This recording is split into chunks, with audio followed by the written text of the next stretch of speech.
Hey, hi, I'm Thierry, and if you're here, it's because you want to know more about commissions, or you're bored and want something art to watch. Either way, you're in the right place. I'm going to show you a couple of pieces that were commissions, and we, as in me, are going to chatter about all things commissions. I have roughly a decade of experience because I started running comms when I was 16, tentatively, but took gap breaks here and there.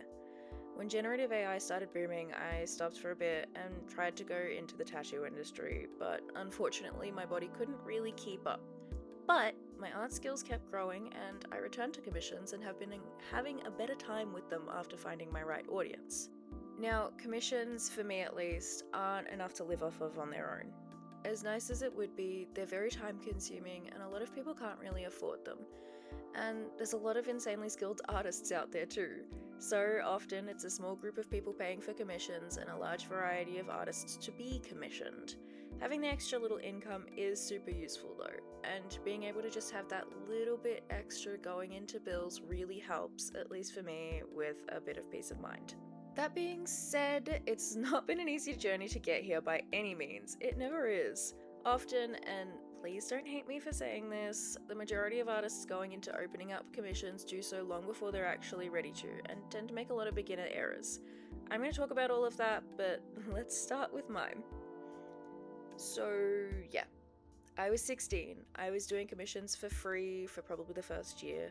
I had no business doing them that early in my art career and skill level, really, but I was trying. I knew I loved art, and I loved how happy people were when I made art for them. I barely got any work for years, and often I was in and out of actually doing commissions because I was focusing on high school and then university after that. After I dropped out of my animations course in my final year at uni, because it wasn't what I wanted, I switched to art pretty much full time. We were also in the midst of COVID, and my health was rapidly declining for reasons I didn't know at the time, so drawing became a majority of what I could do. It was mostly doing art markets and things like that, but I was also actively advertising for commissions. At that time, I learnt then what I have confirmed 100 times since. The suckiest part of doing commissions, the fact that they don't come from random advertising, paying for socials to boost your post, or commenting on people's posts that are looking for artists to commission. All of that, useless. Entirely useless.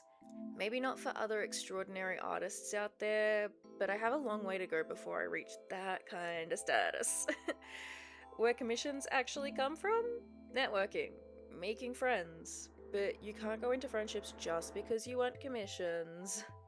I'm a part of an author community because I also write, and through that made a lot of author friends that hate generative AI and want to work with real artists, and because they know me, they come to me. At least 8 out of 10 of my clients are friends directly. That's not to say you won't get commissions from strangers, but you usually have to be, dominating the industry to get that level of attention. That's not to mention all the ones who will unfortunately ghost you or string you along. It's inevitable, but the point is not to get jaded and bitter about it. There's been a lot of times where I've thought, I'm not getting commissions. I'm not getting anyone looking at my posts. Maybe I'm just not good enough. And my friends and family have comforted me and told me, no, I'm great. I'm such a good artist. You're gonna have friends and family like that too. And maybe this is controversial, but ignore them. They're trying their best, but they're unfortunately often wrong. Sometimes it's maybe because you're not reaching the right audience. Your social media posts are getting shadow banned and hidden from the algorithm.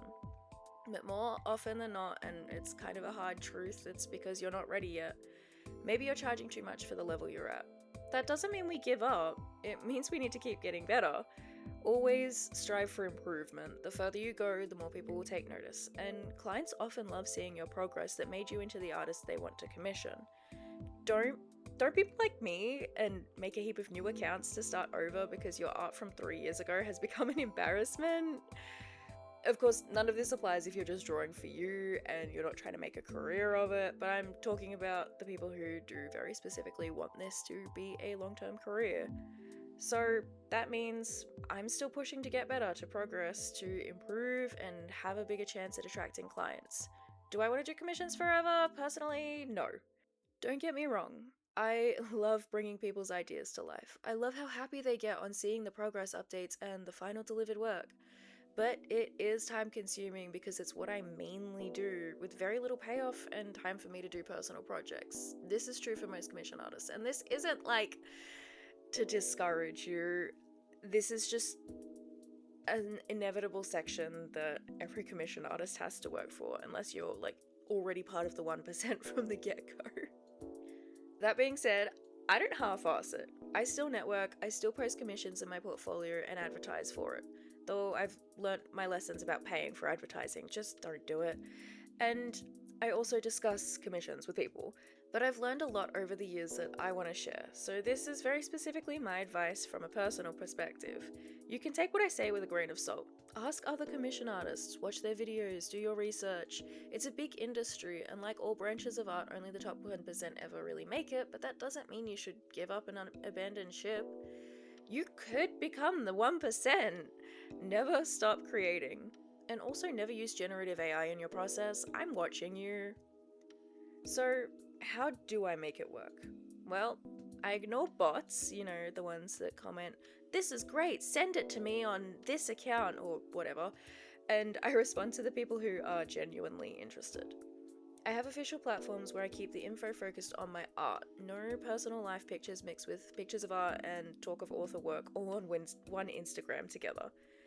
I have separate social media for everything. I focus on a few art niches because I can't pick one, like realism, comic work, and pixel art, and I have an official commissioning process. If someone contacts me asking about commissions, I direct them to my business email so that I have everything in one clear place and the conversation tracked so nothing gets lost or left out. I have my portfolio listed and pinned on my art socials so clients can see pricing upfront as well as examples of my work, and I update it semi-regularly. Then, the most important part, I have a contract and invoice setup. This not only helps weed out the scammers, but keeps the artist, me, accountable too. A lot of people on social media will tell you, "Never trust an artist that asks for full payment up front, they're a scammer!" But they never have it from our side. Us artists get scammed quite regularly too, so you gotta work around it and create as many fail-safes as possible. Never do a commission for someone without minimum of half payment up front. Never run commissions without a contract or a reliable platform to work through. And never trust shady banking platforms either. I personally do take payments up front, and it's part of my contract. I have all my stipulations, my delivery timeline, my refund terms and conditions, my anti-generative AI clause, so on and so forth. A lot of scammers exist on either side, and if there's anything I can impart on a new commissioner or commissionee, it's to never give or go for a commission without a contract, or again, a reliable commissions platform or website. I am thinking about doing a video exclusively about avoiding scammers on either side, but that's an issue for a later date, so let me know if you'd like that. In general, after the contract is signed, invoice delivered and paid, I get to work and I update the client absolutely every step of the way. Sketches, revisions, several times through color, all the way up to the end. This way, they're fully involved with the process and know that yes, it's being worked on, I haven't run away with their money, they're getting what they paid for and get their input too. They're paying quite a bit of money and trusting me to bring their baby to life. They deserve input. Don't be one of those artists that takes money then drops the final on a client with no process stuff. If you do that, you have no one to blame but yourself when they ask you to change everything and accuse you of Gen AI usage.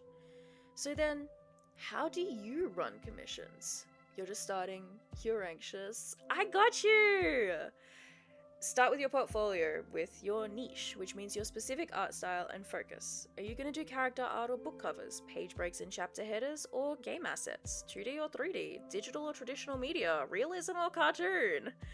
I'm a bit of a nuisance to myself because I do multiple, but I have working examples for all of them, and they're clearly sectioned in my portfolio with those examples and prices.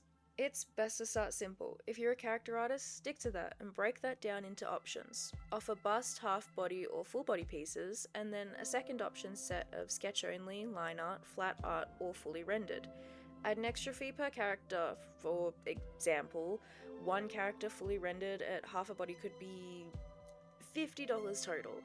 And if they want a second character in the same piece, you could lower the pricing, like a discount, and have an addition of $40 per extra character in the same piece, making 2 characters $90 in total.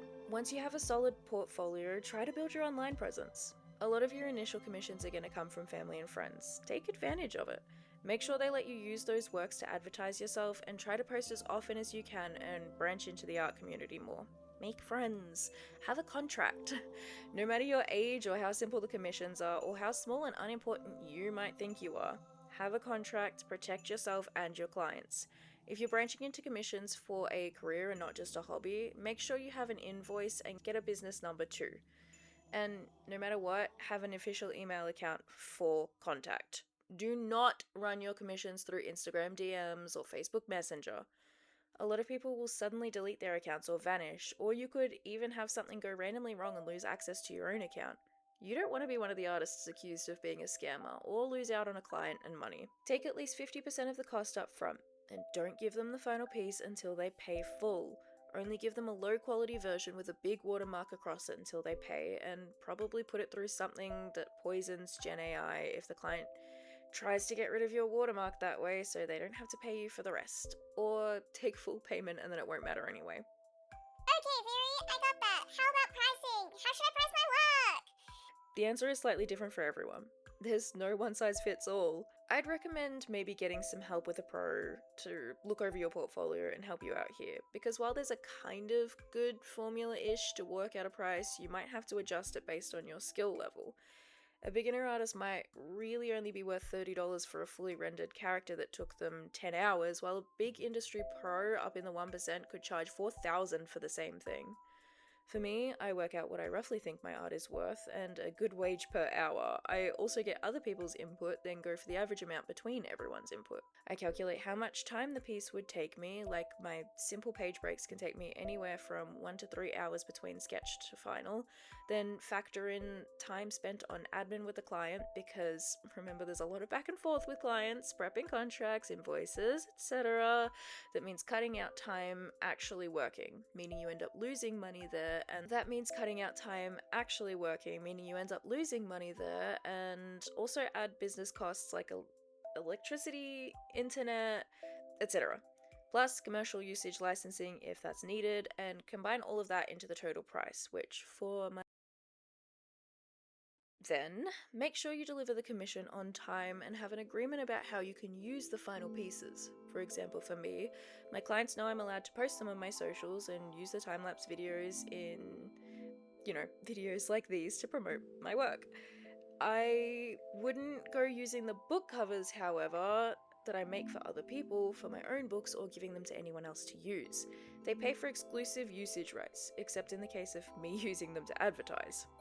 But I also have a section in my contract dedicated specifically to when I can use them. For example, the book cover in this video of the teacups and flowers and all, I couldn't put this video out until the client I made for it had done their cover reveal, because that is one of my most recent client pieces, and the same went for the other works shown in here with posting them on social media. I have a section where the client can fill in when I'm allowed to reveal the work. If it was for some big company on a super secret project, obviously I'd work to their specifications instead, as long as they weren't trying to take advantage of me. I don't know if I'd ever take a piece that had an eternal NDA, if that's a thing, that prevents me from ever getting credit. But generally, when it comes to commission contracts, research what other people are doing and make yours on what best suits you. But make sure to keep it legal. Don't go adding terms and conditions that wouldn't hold up in a court of law. I have sections that ban the usage of generative AI on either side, that stipulate rush order fees and how many revisions I allow for, what the contract is exactly for, the price breakdown.